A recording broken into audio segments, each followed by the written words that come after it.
little bit of Buddha bowl there. I don't think there's enough protein in that. But that's what I could come up with at the time. On Sunday we had a storm and I was like, oh my God, are my slides going to make it? Nutrition, my favourite. I'm a functional nutritionist as well. And look, I have to say, I hate all these fasting protocols and these crazy diets that women are doing. And these, you know, we know, okay, you're going to get some great results at the start, but then it's going to taper off as time goes on. We know that these women that are fasting will have lack of energy. When they get to Aldi at 5 o'clock in the afternoon and they're fasted, they're going to grab that Snickers bar, okay, because they're protein deficient. We know that women are protein deficient. They're facing thyroid issues. GLP-1s is a dirty little cousin to... That's funny, right? Because everybody's banging on about, you know, Ozempic and GLP-1s and Mounjaro, whatever. So you're hearing a lot about that now. You do, and on specific groups on Facebook will talk about it a lot. And I have to answer questions, and I'm like, oh, I hate them, these questions. We know that muscle mass is lost when we start taking this. So couple that with a woman who going through menopause is going to lose muscle mass anyway, because the estrogen is on a GLP-1, is losing weight, but then is losing muscle mass. So that is a huge problem. We know that there's also kidney problems, liver problems, risk of brain cognition problems, a host of other issues, depression, suicide risk. It's huge, okay? It is that dirty little cousin to synthetic hormones because they're all being promoted out there to lose weight, and it's being pushed and pushed. Okay, I do the research every year, and Mediterranean diet is the best diet you can go on or be on, and I don't like the word diet either, hate it.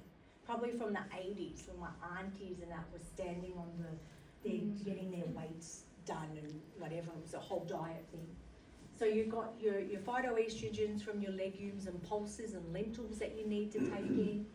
We're getting sesame, we're getting flaxseed. We know that grounded flaxseed can help with hormonal modulation, in particular phytoestrogen and estrogen modulation, which is what we need. The grains, the berries, if you're not gluten intolerant, your split peas, your alfalfa, your mung bean, they're all beautifully estrogen rich as well. Your progesterone-rich foods would be like your chicken and tuna, olive oil, fibre, and just a smaller portion of animal meat. So more emphasis on plant protein. The soy story, there's a little bit of confusion about that, so we won't go through all of that, but just to show you that unless you have breast cancer, estrogen positive breast cancer risk, just to be mindful of soy obviously, but it really is helpful in terms of looking at that gut estrobolome. Be careful of fake meats and things like that because they have extra chemicals, can increase your risk of type 2 diabetes. They don't feed cancer, but they balance hormones. That's the bottom line there. Just supporting your gut is important because of those estrogen receptors in the gut. We know that we're a constipated country. We're not having our 30 grams or 40 grams now of fibre a day, and we should be. How do we support an estrobolome? To eat fibre, to get it in the form of roughage. So prebiotic and probiotics, supporting your liver. And avoiding constipation. So when we get constipated, we're recirculating bad estrogens, and that's going to increase your risk of breast cancer. And reducing those refined processed foods, some foods from the garden. Just talking about the inflammation, and also we need to support our body's ecosystem and overall health. That's the bottom line there, okay, with food and the right, care when we're looking at. Organic is good. If you can't get organic, get as close to it. There's gut and liver hormone. Everything's, the blood work I've left with Lisa, which was good. We've printed those. Lisa's been kind enough to print off some for you if you want to know what blood work you need to specifically get. To get your workup done, which is good. I have a mindful meditation on my YouTube. I am at peace. Helpful to this whole perimenopausal sweep.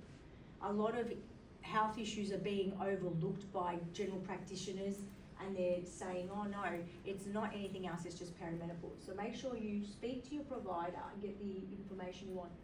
I interviewed 70 women in 2023-22. Bottom line there was women said the most thing they love about being in postmenopause is the fact that they could finally speak their truths and no more BS.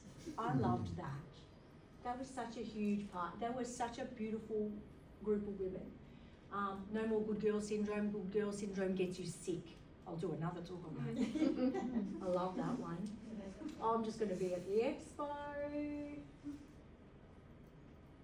And that's me. Book with me if you're interested. They're my details. And thank you very much. Thanks.